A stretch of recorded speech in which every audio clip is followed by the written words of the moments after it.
Tuesday was pretty crazy. We had gale force winds that were bordering on hurricane force winds here in Texas, and everything was holding up nicely throughout the day. But right after we closed, I decided to drive around the facility one more time, and this is what I found.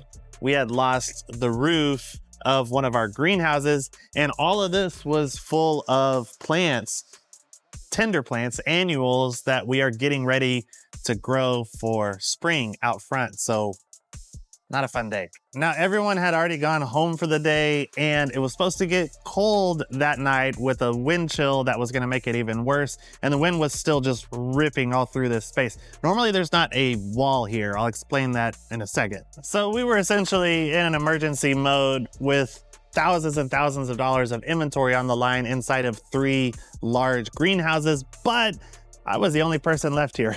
Luckily, we have a really good and dedicated team here, so when I called several people to come back and help, they turned their vehicles around and left their homes and came right back to work. So while everybody pitched in, moving all the plants from over here to beyond that wall, filling up all the floor space in there that's normally our aisles and walkways, I ran to Harbor Freight and bought $150 worth of spring clips because I knew we were gonna have to do something to temporarily hold this plastic up here.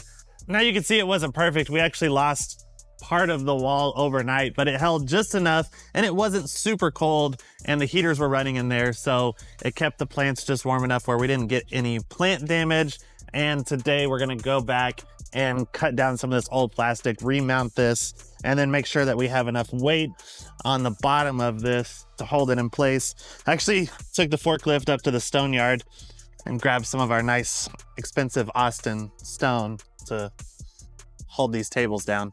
All in all, it could have been worse. Luckily, we saw this before I had gone home, and we have a great team that was willing to come back and pitch in and get all of this done. We unfortunately can't recover this greenhouse until the wind calms down, which isn't gonna be for another few days. So we're just gonna have to shore up this temporary wall and have things a little bit more crowded in there than we want. That's just Texas for you.